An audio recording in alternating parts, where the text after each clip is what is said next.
नमस्कार, super prime time में आपका स्वागत है। आपके साथ मैं हूं Sumera Khan. Super prime time में हम आपको दिखाएंगे देश दुनिया की हर बड़ी और अहम खबर, वर्ल्ड एक्सक्लूसिव और explosive news stories, world breaking news और वॉर ब्रेकिंग न्यूज जो युद्ध के मैदान से आ रही है। तो इस वक्त की बड़ी खबर जो युद्ध के मैदान से आ रही है वो ये कि रूस की धरती पर यूक्रेन ने बड़ा हमला किया है।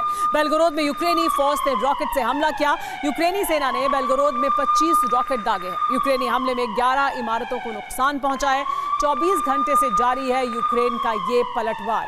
हम आपको बता दें कि ये बड़ा हमला किया गया है। 24 घंटे से जारी है यूक्रेन का पलटवार। रूसी धरती पर हमला किया गया है। यूक्रेनी हमले में 11 इमारतों को नुकसान पहुंचा है।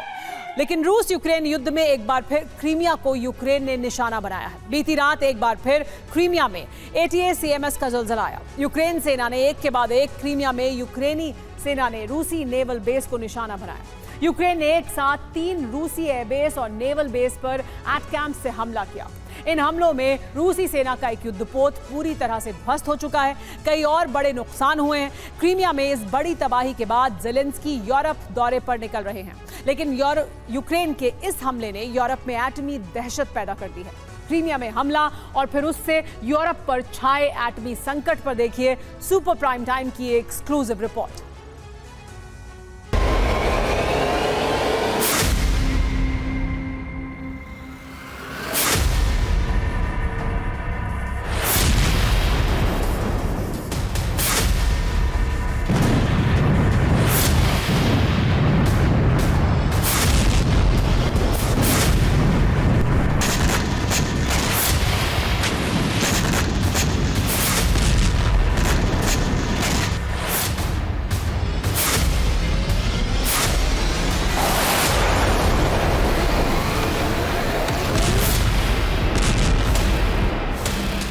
विश्व विनाश की बिसात बीत चुकी है। कीव से लेकर वॉशिंगटन और लंदन से लेकर पेरिस तक हलचल तेज हो चुकी है।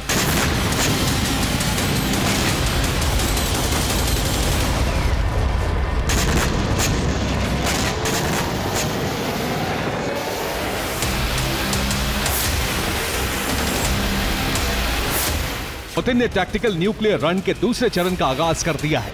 महासंग्राम का आधार बनने वाला है यूक्रेन का क्रीमिया पर हमला।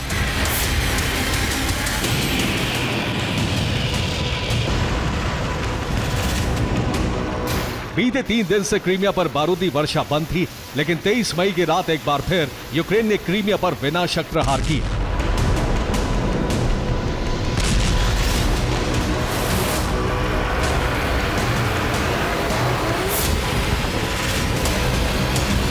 तेईस मई की रात यूक्रेन ने क्रीमिया के अलग अलग इलाकों पर हमले शुरू किए। रात 10:18 पर यूक्रेन ने क्रीमिया पर पहला हमला किया।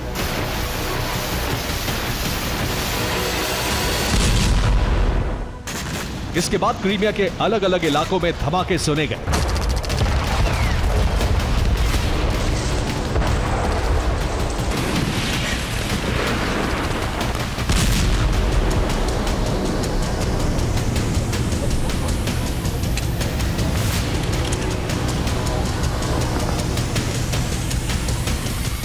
ये क्रीमिया के अलशुता इलाके पर हमले की तस्वीरें हैं। यूक्रेन ने बीती रात क्रीमिया के एक छोर से दूसरे छोर तक ताबड़तोड़ हमले किए हैं।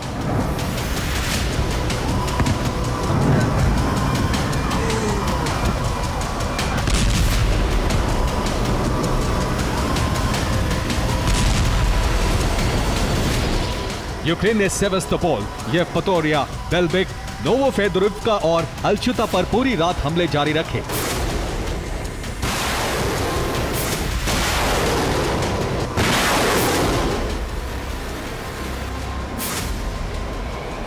यूक्रेन ने क्रीमिया पर हमलों के लिए अमेरिकी और ब्रिटिश मिसाइलों सहित कामिकाज़े ड्रोन का इस्तेमाल किया।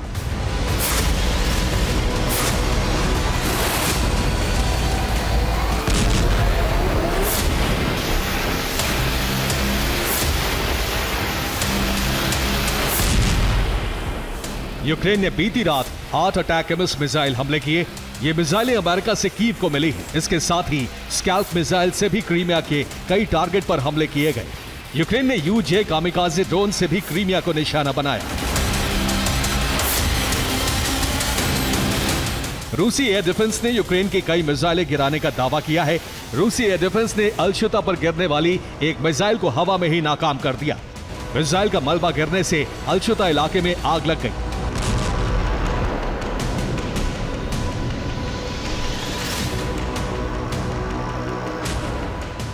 यूक्रेन के हमलों के बाद रूस ने क्रीमिया में हाई अलर्ट जारी कर दिया है। रात 10:25 पर क्रीमिया में एयर ट्रैफिक रोक दिया गया। सेवेस्तोपोल, येवपतोरिया, अलशुता में सड़कें बंद कर दी गई। लोगों को घरों में रहने की सलाह दी गई।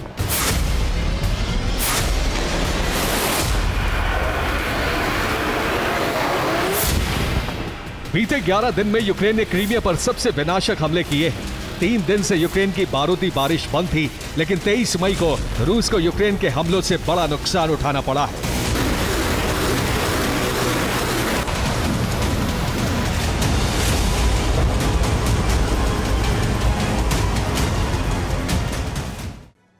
यूक्रेन ने क्रीमिया के सेवेस्तोपोल बेस पर हमला किया और इस हमले में रूस का एक काराकुर्त क्लास कॉर्वेट सिक्लोन युद्धपोत नष्ट हो गया।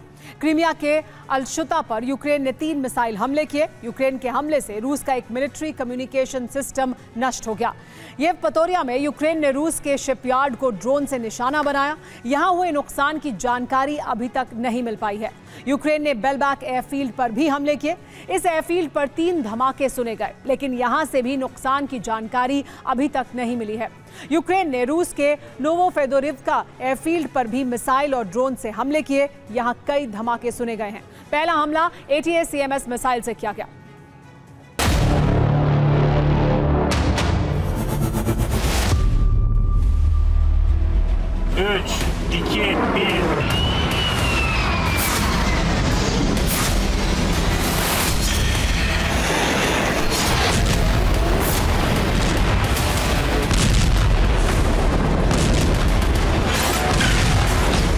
यूक्रेन क्रीमिया पर लगातार हमले कर रहा है और उसकी कामिकाज़े ड्रोन रूस के हर टारगेट को निशाना बना रहे हैं।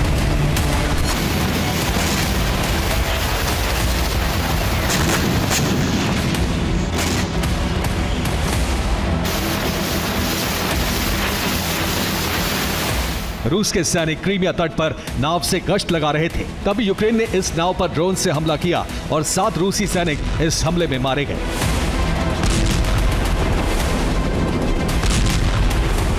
यूक्रेनी हमलों के डर से रूस ने अपने जहाज भी क्रीमिया से हटाने शुरू कर दिए हैं। यूक्रेन 23 से ज्यादा रूसी युद्धपोत नष्ट कर चुका है। ब्रिटिश इंटेलिजेंस की रिपोर्ट है कि रूस ने अपने 2 कॉर्वेट युद्धपोत काला सागर से हटा लिए हैं। इन दोनों युद्धपोतों को कैस्पियन सागर में तैनात कर दिया गया है।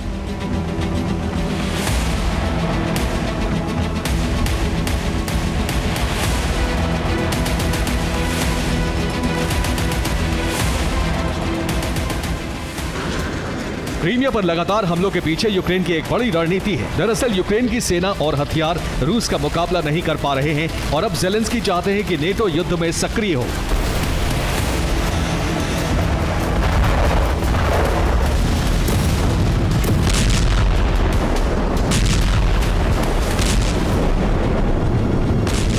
ज़ेलेंस्की यूरोपीय देशों के दौरे पर जाने वाले हैं और यहां वो नेटो से युद्ध में उतरने की अपील करेंगे। ज़ेलेंस्की फ्रांस और इटली के दौरे पर जाने वाले हैं। यहां ज़ेलेंस्की नेटो देशों से रूसी मिसाइलों को इंटरसेप्ट करने की मांग रखेंगे। ज़ेलेंस्की चाहते हैं कि नेटो देश उसी तरह यूक्रेन की मदद करें जैसे इजराइल की करते हैं। इसके साथ ही यूक्रेन रूस पर विदेशी मिसाइलों से हमले की इजाजत मांग रहा है।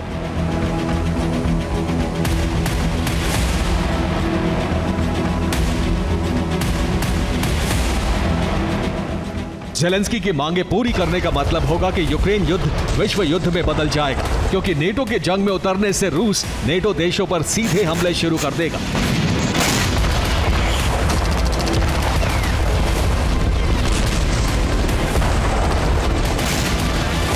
रूस के विदेश मंत्रालय ने कहा है कि ब्रिटिश हथियारों से उसकी जमीन पर हमले की इजाजत से यूके का अस्तित्व खतरे में आ जाएगा। रूस ब्रिटेन के किसी भी हिस्से पर 30 मिनट में हमला कर सकता है।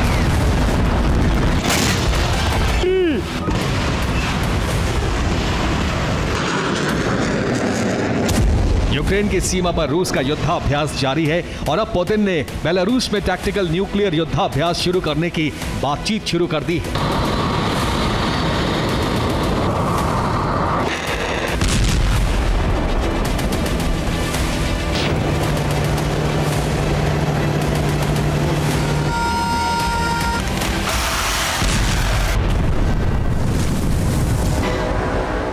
पुतिन 2 दिन के बेलारूस दौरे पर मिन्स्क पहुंचे हैं और यहां राष्ट्रपति अलेक्जेंडर लुकाशेंको से परमाणु युद्ध पर चर्चा कर रहे हैं।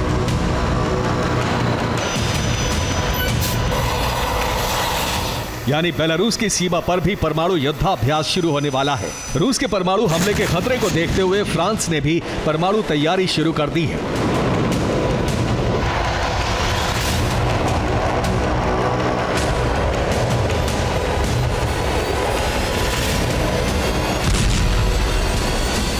फ्रांस ने राफेल से परमाणु मिसाइलें फायर करने का अभ्यास किया है। इसके साथ ही यूक्रेन भी परमाणु हमले से बचने की तैयारी में जुट गया है।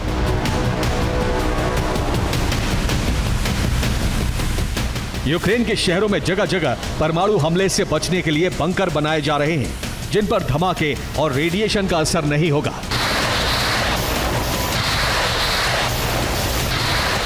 नेटो और यूक्रेन ये मानकर चल रहे हैं कि रूस के साथ कभी भी युद्ध शुरू हो सकता है और अगर ऐसा हुआ तो परमाणु विनाश तय है। Bureau report, TV9 Bharatvarsh. इस वक्त की बड़ी खबर युद्ध के मैदान से एक है। चीन के खिलाफ ताइवान ने बड़ी तैनाती की है। ताइवान ने पेट्रियट और मिसाइल तैनात किए हैं। उड़ान भरकर चीन की निगरानी कर रहे हैं F-16। चीनी युद्धाभ्यास के बाद ताइवान ने भी तैनाती बढ़ा दी है। ताइवान को घेर कर ड्रिल की जा रही है PLA द्वारा।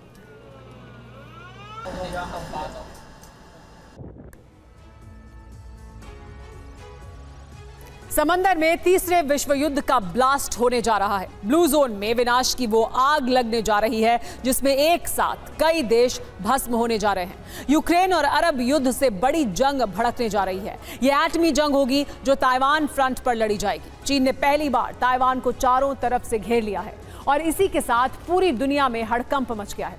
ताइवान को बचाने के लिए अमेरिका, जापान समेत कई देशों ने अपनी सेना और हथियार तैनात कर दिए हैं। तो सवाल यही है कि क्या चीन का ऑपरेशन ताइवान लॉन्च हो गया है?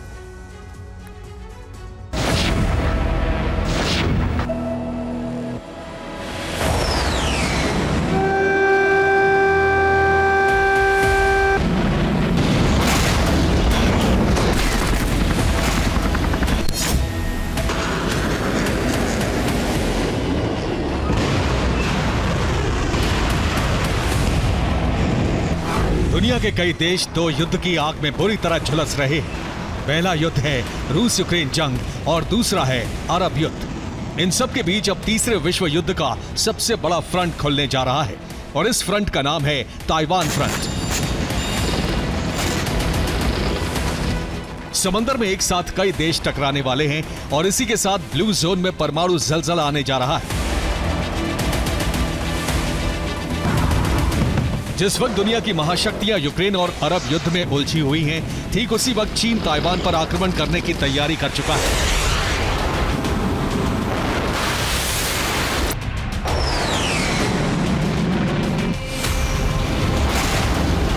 चीन किसी भी वक्त ऑपरेशन ताइवान लॉन्च कर सकता है।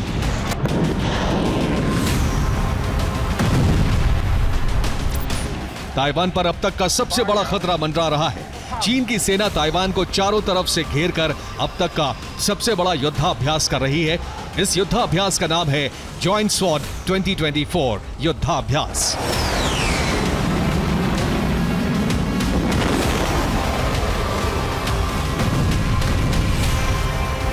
PLA का यह युद्धाभ्यास न सिर्फ उसका शक्ति प्रदर्शन है बल्कि इस बात का संदेश भी है कि ड्रैगन ताइवान को हड़पने के लिए तीसरे विश्व युद्ध का समुद्री फ्रंट खोलने जा रहा है।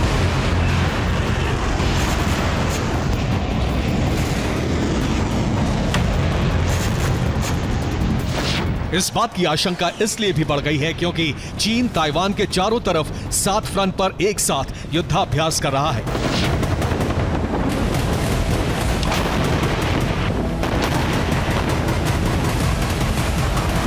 इस ड्रिल में चीन के हजारों सैनिक, दर्जनों लड़ाकू विमान, बॉम्बर और वॉरशिप हिस्सा ले रहे हैं।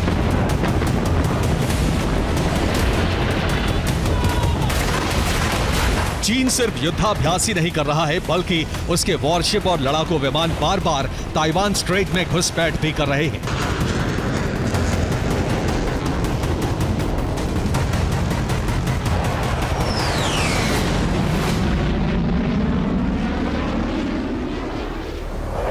ये चीन का होंग 6 के बॉम्बर है, जो चीन के ज्वाइंट स्वॉर्ड युद्धाभ्यास में शामिल होकर आसमान में गर्जना कर रहा है।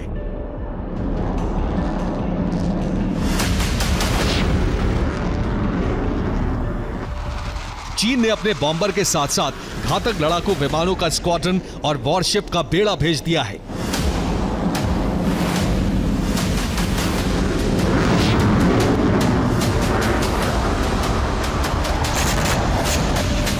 चीन के इस युद्धाभ्यास से ताइपे से लेकर वॉशिंगटन और जापान से लेकर यूरोप तक हड़कंप क्यों मचा है, अब इसे जानने और समझने की जरूरत है।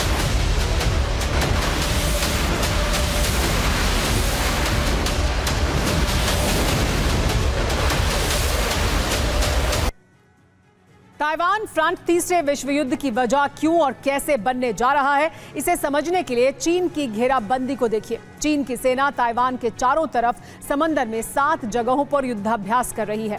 युद्धाभ्यास में चीन के 19 वॉरशिप और कोस्ट गार्ड के 16 जहाज शामिल हो रहे हैं, यानी कुल 35 वॉरशिप और जहाज। ताइवानी रक्षा मंत्रालय के मुताबिक युद्धाभ्यास के बहाने ही चीनी कोस्ट गार्ड के 4 जहाज ताइवान स्ट्रेट में दाखिल हो गए हैं। युद्धाभ्यास में चीन के बॉम्बर और 49 लड़ाकू विमान भी हिस्सा ले रहे हैं। ताइवान के मुताबिक 24 घंटे के अंदर चीन के 35 लड़ाकू विमानों ने ताइवान स्ट्रेट में घुसपैठ की और इसी के साथ ड्रैगन के खतरनाक मंसूबों की जानकारी सामने आ गई।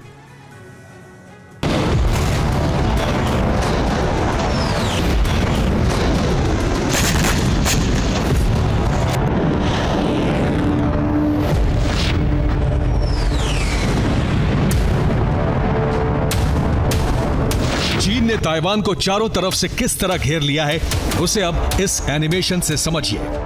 यह है ताइवान का नक्शा, जो ड्रैगन के टारगेट पर है। चीन के वॉरशिप, फाइटर प्लेन और कोस्ट गार्ड के जहाजों ने 7 फ्रंट युद्धाभ्यास कर इस तरह से ताइवान को घेर रखा है। इन 7 फ्रंट से पीएलए कुछ इस तरह से ताइवान स्ट्रेट में घुसपैठ कर सकती है।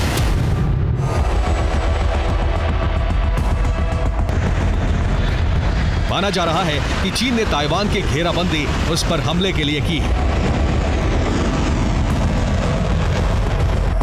ताइवान की घेराबंदी और उस पर हमला करने की ड्रिल के बाद ड्रैगन ताइवान पर इस तरह ऑल राउंड अटैक कर सकता है। समंदर में मौजूद चीन अपने वॉरशिप से फायरिंग करेगा और ताइवान की धरती पर महाविस्फोट हो जाएगा।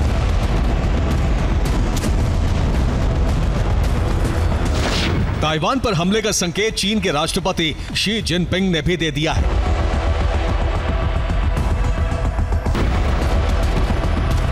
चीन के रक्षा और विदेश मंत्रालय ने युद्धाभ्यास को लेकर जो कुछ कहा है, उससे साफ है कि चीन ताइवान का वजूद मिटाने जा रहा है।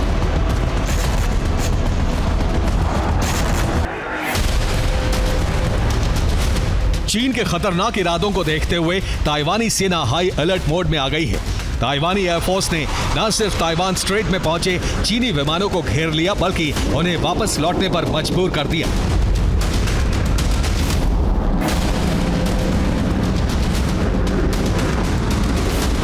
ताइवानी सेना किसी भी वक्त युद्ध शुरू करने के मोड में है। चीन की सेना की हर गतिविधि पर नजर रखी जा रही है। ताइवान चीन को जवाब देने के लिए पूरी तरह तैयार है। ताइवान के एयर स्पेस में रक्षा करने के लिए F-16 लगातार उड़ान भर रहे हैं। ताइवान ने अपनी रक्षा के लिए पैट्रियट एयर डिफेंस सिस्टम की तैनाती कर दी है।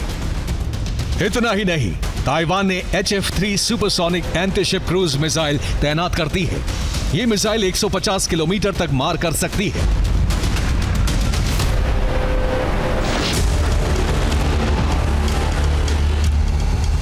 चीन की आक्रामकता को देखते हुए ताइवान के नए राष्ट्रपति लाई चिंग-ते ने ताओयुआन मिलिट्री बेस का दौरा किया।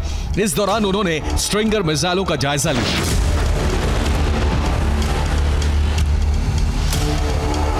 इस दौरान उन्होंने कहा कि ताइवान की सेना अपनी रक्षा के लिए 100% तैयार है। ताइवान पर अब तक का सबसे बड़ा खतरा मंडरा रहा है, इसलिए अमेरिका ने भी ताइवान की सुरक्षा में बहुत बड़ा डिप्लॉयमेंट कर दिया है। चीन के युद्धाभ्यास को देखते हुए अमेरिका ने अपने इंडो पैसिफिक बेड़े को अलर्ट कर दिया है। अमेरिकी सेना के ये बेड़े गुआम आइलैंड, जापान और फिलीपींस में हैं। इसी के साथ अमेरिका ने ताइवान में अपनी सेना को दुगनी कर दिया है।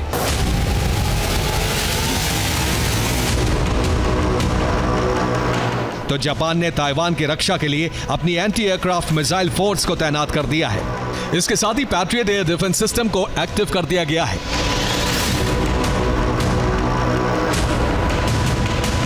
तो वहीं यूरोपियन यूनियन ने भी चीन को हद में रहने की हिदायत दे दी है। जाहिर है ताइवान फ्रंट को तीसरे विश्व युद्ध का फ्रंट इसीलिए कहा जा रहा है क्योंकि इसमें एक साथ चीन, ताइवान, अमेरिका, जापान, फिलीपींस और यूरोपियन यूनियन की एंट्री हो चुकी है। चीन ने अगर ताइवान पर हमला किया तो समंदर में तीसरा विश्व युद्ध शुरू हो जाएगा। ब्लू जोन में एटमी ब्लास्ट का काउंटडाउन शुरू हो चुका है। Bureau report, TV9 Bharatvarsh. और इस वक्त की बड़ी खबर खार्किव से। खार्किव में रूसी सेना का विध्वंसक हमला। रूस ने ग्रैड रॉकेट लॉन्चर से हमला किया है। हमले में यूक्रेन के 3 ठिकाने तहस नहस हो गए हैं। यूक्रेन के कई सैनिकों के मारे जाने की रिपोर्ट भी सामने आ रही है। रूसी रक्षा मंत्रालय ने वीडियो जारी किया है।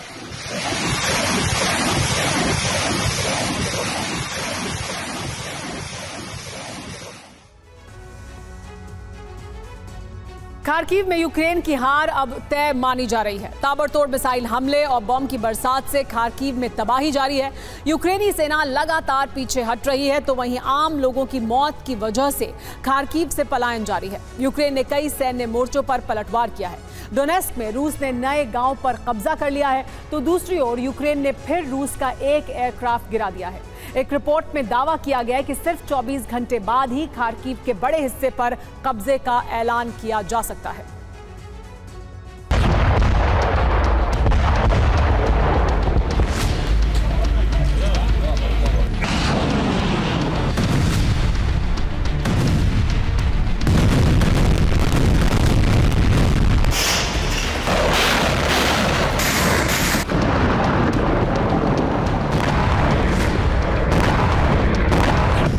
खार्किव के आसमान से मिसाइल और बम की बरसात की रफ्तार अब और तेज है।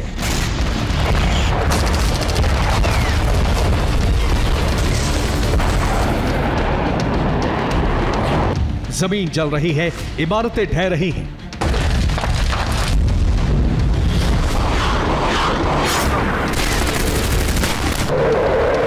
यूक्रेनी सैनिक जमीन पर पलटवार की लाख कोशिश कर ले लेकिन बगैर आसमानी कवच के खार्किव को बचा पाना मुमकिन नहीं है।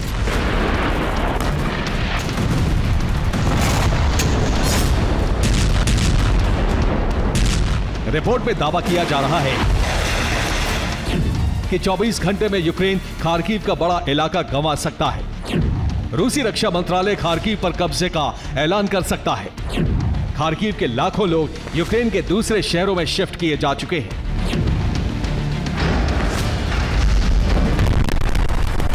गुरुवार को खार्किव पर लगातार कई हमले हुए।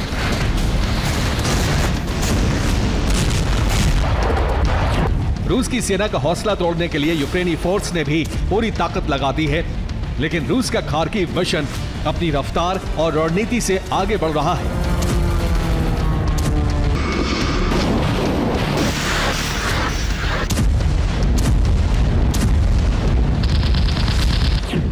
खार्किव के वोवचैंक्स में 7 लोगों की मौत हो गई। रूस के मिसाइल हमले में 20 लोग जख्मी हो गए। रूस S-300 की पुरानी मिसाइलों से जमीन पर हमले कर रहा है। खार्किव के शेवचेनकीव में गाइडेड बम के हमले के बाद भयंकर तबाही मची।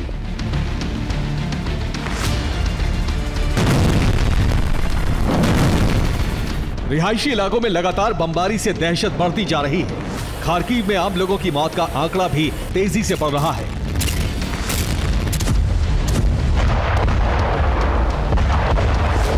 खार्किव में तबाही के बीच यूक्रेन के कई और प्रांतों में भी रूस के हमले तेज हो गए हैं।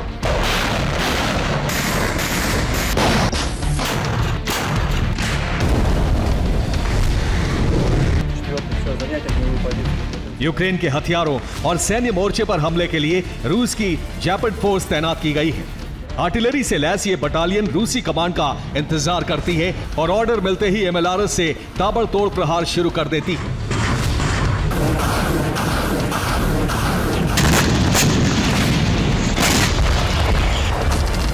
चासिव यार में रूस के हमलों के बाद यूक्रेन रोबोटिक टैंक और वाहनों का इस्तेमाल कर रहा है।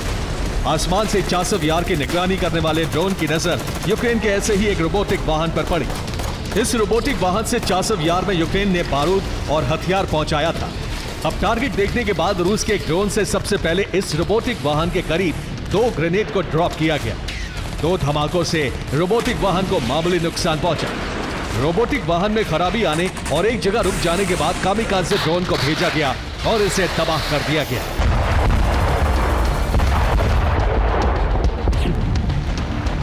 डोनेत्स्क में रूसी फौज को नई कामयाबी मिली है। यहाँ अंद्रेवका गांव में यूक्रेनी फौज महीनों से मजबूती के साथ डटी थी, लेकिन रूस के लगातार प्रहार के बाद यूक्रेनी बटालियन को इस इलाके से पीछे हटना पड़ा है।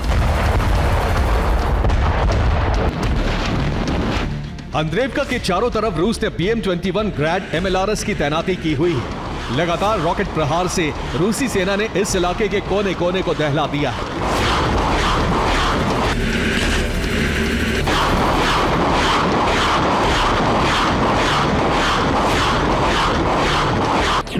रूस के हमले में 100 सैनिकों की मौत हुई है। 3 आर्मर्ड व्हीकल, टैंक और कई मोर्चे तबाह हो गए। अंद्रीवका में यूक्रेनी कमांड सेंटर को भी रूस ने भस्म कर दिया। हालांकि खार्किव को लेकर यूक्रेनी आर्मी चीफ बड़ा दावा कर रहे हैं। उनके मुताबिक खार्किव में जमीनी लड़ाई में यूक्रेन और रूसी सैनिक आमने सामने हैं। खार्किव में हवाई हमले में रूस ज्यादा ताकतवर साबित हो रहा है, लेकिन खार्किव के वोवचैंक्स में यूक्रेनी फौज ने रूसी सेना को घेर लिया है। वार पलटवार के बीच खार्किव में सबसे बड़ी तबाही की वजह है रूसी ग्लाइड बम। रूस एक खास किट की मदद से आम एरियल बम को भी बेहद घातक बना चुका है। खार्किव में बाहरी तबाही की सबसे बड़ी वजह है रूसी फैब ग्लाइड बॉम्ब। इसके अलावा रूस अब एरियल बॉम्ब को UMPK किट के साथ इस्तेमाल कर रहा है। UMPK किट बॉम्ब की ग्लाइड रेंज को बढ़ाता है। रूस की ये किट JDAM किट की तरह काम करती है। इस किट से किसी भी एरियल बॉम्ब का गाइडेंस सिस्टम मजबूत हो जाता है। बॉम्ब की रेंज बढ़ने के साथ ये सटीक निशाने से प्रहार करता है। हालांकि कामयाबियों के बीच रूस को भी यूक्रेन लगातार झटके दे रहा है। डोनेत्स्क में यूक्रेन ने रूस के सुखोई 25 को नष्ट कर दिया। यूक्रेन का ये हमला पोक्रोस्क में हुआ। अब तक यूक्रेन कुल 355 रूसी एयरक्राफ्ट को भस्म कर चुका है। जमीनी लड़ाई में भी रूस का नुकसान लगातार जारी है। गुरुवार को यूक्रेन ने कई रूसी ठिकानों पर हमला किया, जिसमें 40 रूसी आर्टिलरी नष्ट कर दिए गए। 27 बख्तरबंद वाहन भी जलकर राख हो गए।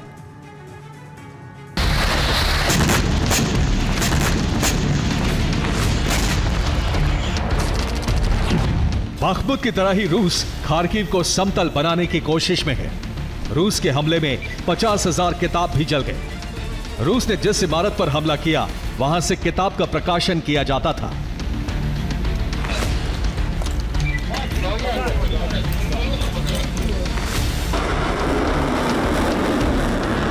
खार्किव के वोवचैंक्स में इस वक्त सबसे भीषण जंग चल रही है। लेकिन आसमान से ली गई इन तस्वीरों में दोनों देशों की सेना का मुकाबला कहीं नजर नहीं आता। खार्किव का वोवचैंक्स बाख्मुत की तरह वीरान और उजड़ा हुआ नजर आ रहा है। एक बड़े इलाके में सिर्फ खंडहर नजर आ रहे हैं और जो इलाके सलामत हैं, वहां से धुआं उठ रहा है।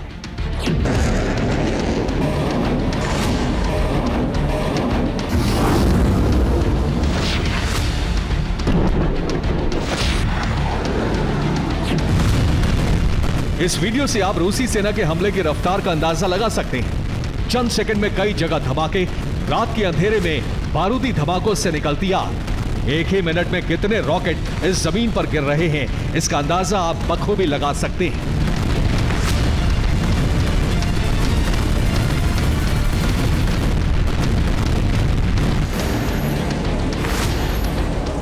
रिपोर्ट के मुताबिक रूसी सेना लुहांस्क के करीब बेलोगोरोवका पर कब्जे के लिए ताबड़तोड़ प्रहार कर रही है।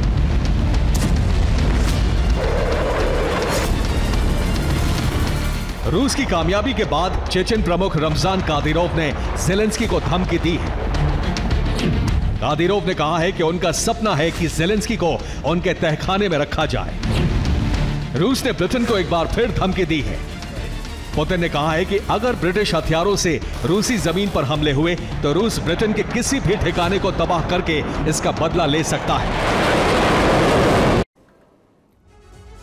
ईरान और रूस ने मिलकर ऐसा प्लान तैयार किया है जिससे इजराइल में तबाही का जलजला आ सकता है और इस प्लान पर काम करने के लिए ईरानी प्रॉक्सी को कमान सौंपी है। जैसे ही इब्राहिम रईसी का अंतिम संस्कार हुआ, उधर ईरानी प्रॉक्सी ने ताबड़तोड़ हमले इजराइल पर कर दिए। ईरानी प्रॉक्सी अभी तक रईसी की मौत को साजिश मान रहे हैं। ऐसे में रूस का साथ मिलने से वो और विध्वंसक हो गए हैं। आखिर क्या है रूस और ईरान का पूरा प्लान, इस एक्सक्लूसिव रिपोर्ट में आप भी जानिए। ईरान के दिवंगत राष्ट्रपति इब्राहिम रईसी की अंतिम यात्रा निकली, जिसमें 30 लाख लोग शामिल हुए।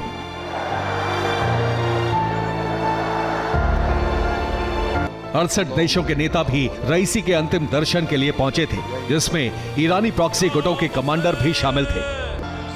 खुरासान प्रांत के मशहद शहर में रईसी का जन्म हुआ था। इसी शहर में उन्हें सुपुर्द खाक कर दिया गया। जिस वक्त रईसी का अंतिम संस्कार हो रहा था, उस वक्त पूरा ईरान गमगीन था। हजारों लाखों लोग अपने नेता को आखिरी विदाई देने पहुंचे थे। आंसुओं का सैलाब था। ठीक उसी वक्त अरब में एक बारूदी जलजला उठा, जिसका मंसूबा इजराइल में तबाही था। हूती, हमास, हिजबुल्लाह ने इजराइल पर एक साथ हमले किए, जिससे इजराइल दहल गया। लेकिन ये सिर्फ ट्रेलर था। अभी तो तबाही की पूरी पिक्चर बाकी है, क्योंकि एक दिन पहले तेहरान में हुई सीक्रेट मीटिंग में यह तय हो चुका है कि रईसी की मौत का बदला इजराइल से लिया जाएगा।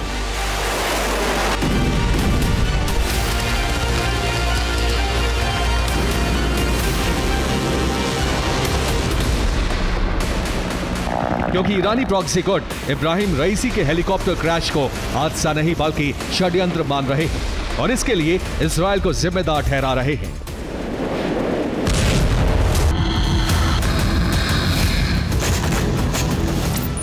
कल के बाद एक बार फिर IRGC के कमांडर हुसैन सलामी के साथ ईरान के प्रॉक्सियों की मीटिंग हुई।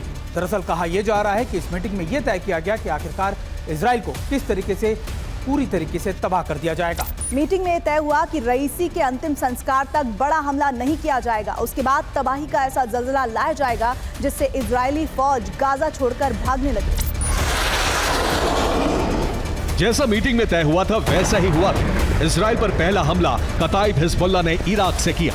क्रूज मिसाइल दागकर इजराइल को दहला दिया। ये इराक में अमेरिकी सैन्य ठिकाने पर हमले का वीडियो है। ईरानी प्रॉक्सी मानते हैं कि अमेरिका की मदद से ही इजराइल गाजा में हमले कर रहा है। इसीलिए ईरानी प्रॉक्सी के टारगेट पर इराक, सीरिया में मौजूद अमेरिकी बेस भी है।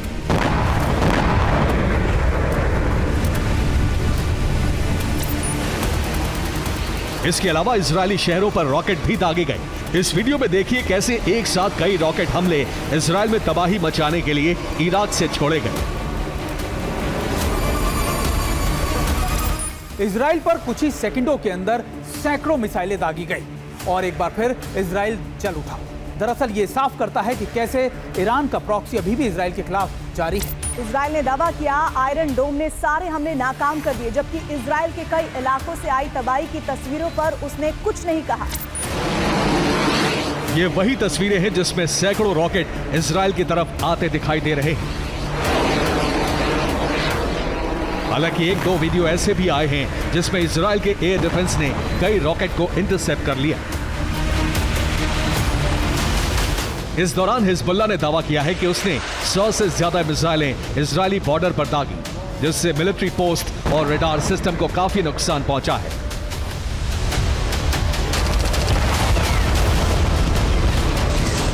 जबकि हूती के हमलों को लेकर लाल सागर में टास्क फोर्स ने हाई अलर्ट जारी कर दिया है, क्योंकि हूती लगातार पश्चिमी देशों के जहाजों को निशाना बना रहा है।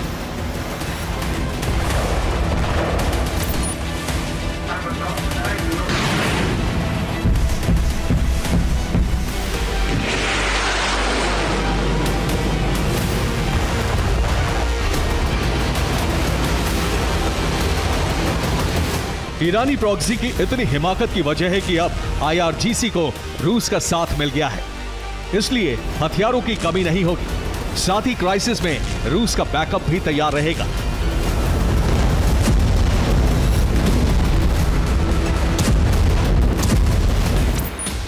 एक दिन पहले बहरीन के सुल्तान हमाद बिन ईसा मॉस्को पहुंच गए थे।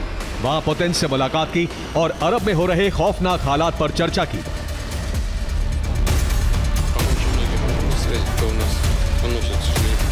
अब बहरीन ने रूस से अरब में स्थिति को काबू करने के लिए मदद मांगी है।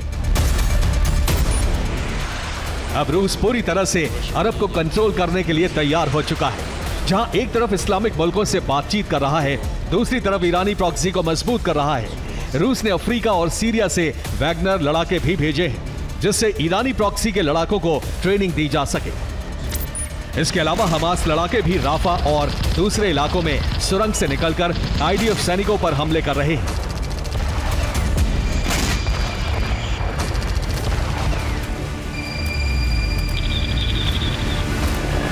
मोसाद के इनपुट से खुलासा हुआ है कि ईरान की सीक्रेट मीटिंग में इजराइल पर हमले के लिए जो प्लान बना है,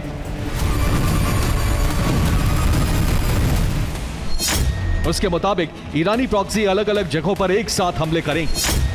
दूसरी तरफ ईरान की तरफ से भी मिसाइल स्ट्राइक की जा सकती है, जबकि दूसरे देशों में ईरानी एजेंट इजरायली नागरिकों को भी निशाना बनाएंगे और इस काम में रूस पूरी मदद करता रहेगा। बताया जा रहा है कि कुछ घंटे पहले इस्तांबुल में हुआ हमला इसी प्लानिंग का हिस्सा था।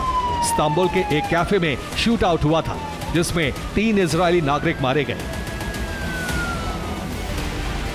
यानी अब ईरान ठान चुका है वो हर कीमत पर इजराइल से गाजा में विध्वंस और इब्राहिम रईसी की मौत का बदला लेगा, और इसके लिए ईरानी प्रॉक्सी को लगातार उकसाया जा रहा है।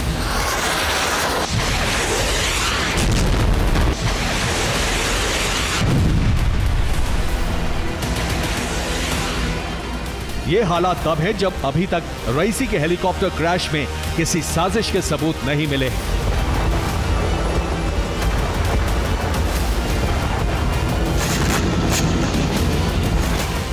Bureau report, TV9 Bharatvarsh.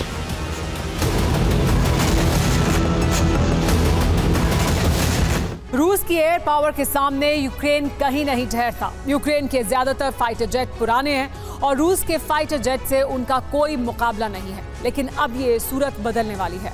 Report है कि बेल्जियम और डेनमार्क जल्दी ही कीव को F-16 फाइटर जेट ट्रांसफर कर सकते हैं। इससे यूक्रेन की वायु शक्ति बढ़ना तय है और रूसी एयरफोर्स के लिए चुनौती भी। रूस इस चुनौती से लड़ने का बंदोबस्त कर चुका है। रूस के अपग्रेडेड सुखोई 30 की तस्वीरें सोशल मीडिया पर वायरल हो रही हैं। देखिए रूस ने कैसे F-16 से मुकाबले की तैयारी की है और कौन से नए हथियार लॉन्च किए गए हैं।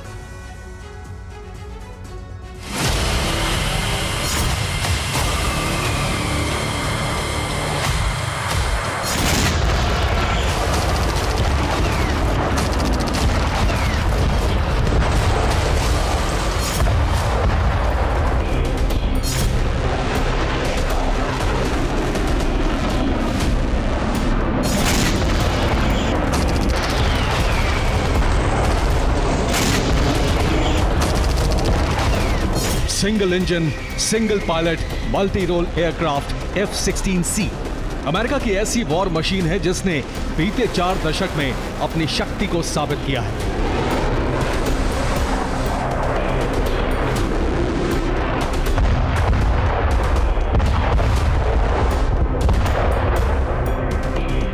एयर टू एयर और एयर टू सरफेस कॉम्बैट में F-16 अमेरिका का सबसे कारगर फाइटर जेट है। अमेरिका ने इस मशीन का कई युद्धों में इस्तेमाल किया और अब यह वॉर मशीन यूक्रेन पहुंचने वाली है।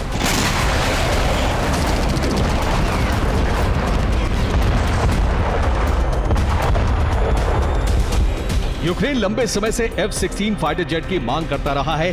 अब उम्मीद बंधी है कि जल्द ही बेल्जियम और डेनमार्क के एयर फ्लीट से F-16 जेट की पहुंचा दिए जाएंगे।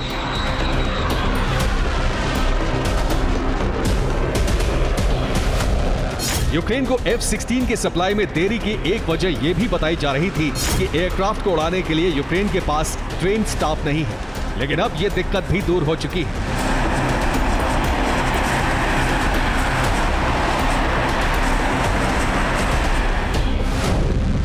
यूक्रेन के पहले F-16 पायलट ग्रुप की बेसिक ट्रेनिंग पूरी हो चुकी है। पहले ग्रुप को यूरोप में एडवांस ट्रेनिंग के लिए भेज दिया गया है। अमेरिका के एरिजोना में यूक्रेनी पायलट ग्रुप की ट्रेनिंग हो रही थी। पायलट के साथ साथ ग्राउंड स्टाफ की भी ट्रेनिंग पूरी हो चुकी है और बहुत जल्द ये वॉर मशीन यूक्रेन के आसमान पर नजर आ सकती है।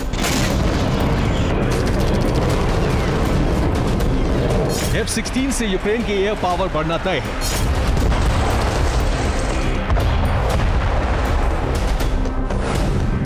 F-16 की रफ्तार 2400 किलोमीटर प्रति घंटे है। ये 50,000 फीट ऊंची उड़ान भर सकता है। ये 900 किलोग्राम तक के बम ले जा सकता है। 500 राउंड प्रति मिनट दागने वाली मल्टी रोल कैनन लगी है। 6 एयर टू एयर और एयर टू सरफेस मिसाइलें लगी होती हैं। 200 किलोमीटर दूर से टारगेट पर मिसाइल फायर कर सकता है।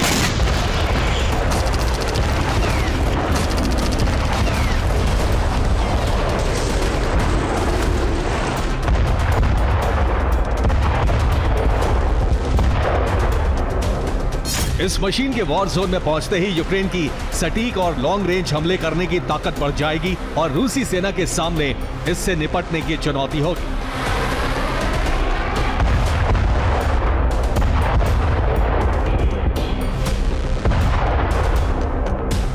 रूसी सेना ने F-16 से निपटने की तैयारी पूरी कर ली है।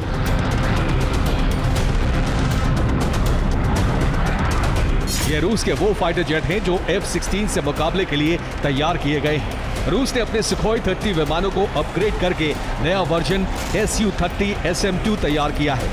रूसी रक्षा मंत्रालय ने इन फाइटर जेट का वीडियो जारी करते हुए कहा है कि स्पष्ट है कि हमारे पायलट नेटो विमानों से मुकाबले के लिए तैयार हैं। नेटो के फाइटर जेट का परंपरा के हिसाब से स्वागत होगा।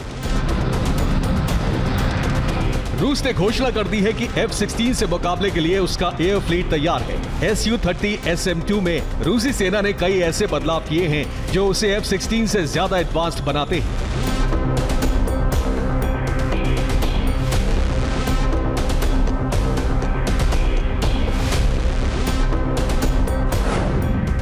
Su-30 SM-2 में नए एवियोनिक सिस्टम लगाए गए हैं। इसके रडार सिस्टम अपग्रेड किए गए हैं। Su-30 SM-2 लॉन्ग रेंज से टारगेट की पहचान कर सकता है। 500 किलोमीटर दूर से टारगेट पर हमला कर सकता है। खास बात यह है कि फाइटर जेट पर R-37 लॉन्ग रेंज मिसाइल लगाई गई है। ये मिसाइल हाइपरसोनिक है और 300 किलोमीटर की रेंज तक हमला कर सकती है।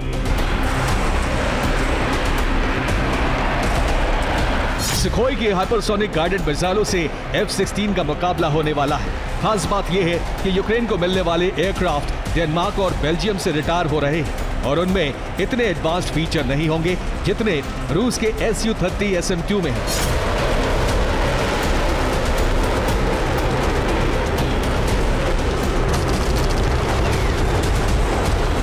F-16 के यूक्रेन पहुंचने के बाद रूस यूक्रेन की आसमानी जंग तेज होने वाली है, जिसके लिए रूसी राष्ट्रपति ने अपनी वायुसेना को एडवांस्ड फीचर वाले Su-30 SM-2 फाइटर जेट के साथ वॉर रेडी कर दिया है।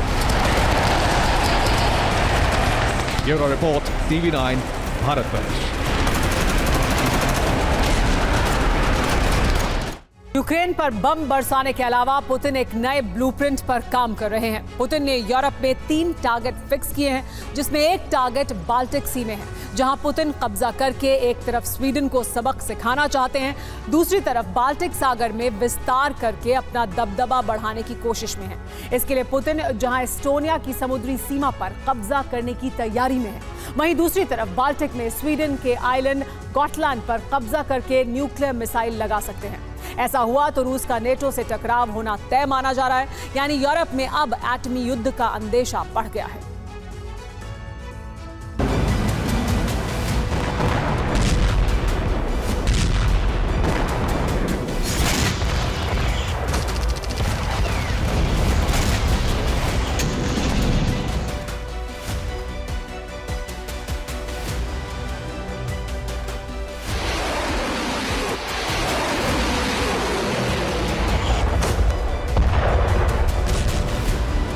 यूक्रेन में तबाही के बीच पुतिन ने ऐसा विध्वंसक कदम उठाया है जिसमें यूरोप में कभी भी नेटो से टकराव तय माना जा रहा है। एक तरफ रूस ने एस्टोनिया की समुद्री सीमा को खत्म करके अपनी सरहद का दायरा बढ़ा लिया है, जिसमें समुद्री सीमा में लगी मार्किंग को मानने से भी इनकार कर दिया है। दूसरी तरफ गॉटलैंड पर कब्जे की तैयारी शुरू कर दी है। रूस ने गॉटलैंड के पास अपना मिसाइल क्रूजर मॉस्को और न्यूक्लियर सबमरीन लगा दी है। अब सवाल उठ रहा है पुतिन ऐसा क्यों कर रहे हैं? दरअसल वो फिनलैंड की खाड़ी में एस्टोनिया की सीमा तक पूरा कब्जा करके वहां नेटो की एंट्री ब्लॉक करना चाहते हैं, जबकि दूसरी तरफ गॉटलैंड को एटमी बेस बनाकर सभी बाल्टिक देशों को काउंटर करने की तैयारी में है। गॉटलैंड पर रूस ने अगर कब्जा कर लिया तो बाल्टिक में बारूदी जलजला आ जाएगा, क्योंकि रूस के सीधे टारगेट पर कई देश आ जाएंगे।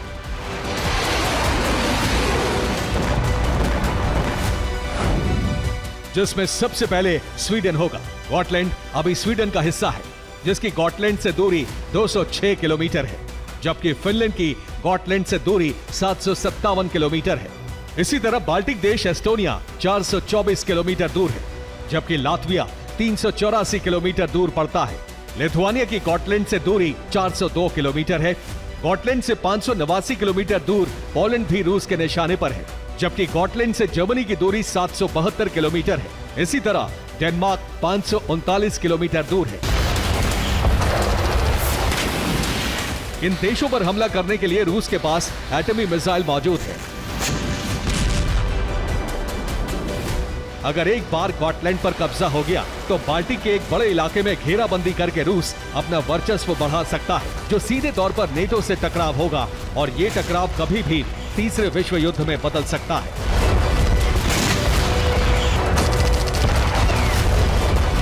Bureau report, TV9, Bharatvarsh. और अब हम आपको वो रॉकेट युद्ध दिखाते हैं जो सूडान के अंदर छिड़ा हुआ है।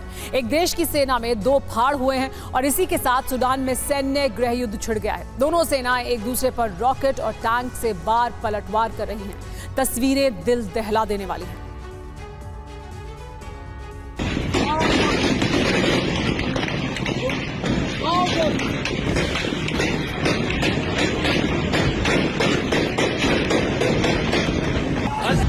रॉकेट से वार पलटवार हो रहा है।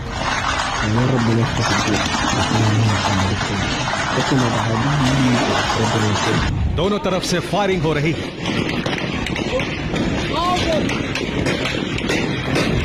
ऑयल रिफाइनरी को जला दिया गया।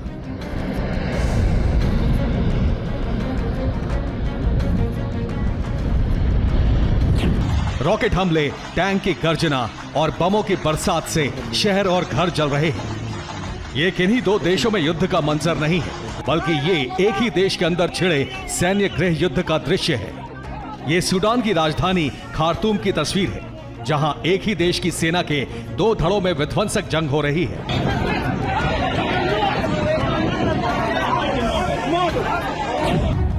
एक तरफ है सूडान की सेना तो दूसरी तरफ है पैरामिलिट्री रैपिड सपोर्ट फोर्स। दोनों एक दूसरे पर शत्रु की तरह हमले कर रहे हैं। दोनों एक दूसरे का वजूद मिटाने पर आमादा हैं। सूडान में 2 सालों से छिड़ा सैन्य गृह युद्ध एक बार फिर से भड़क गया है।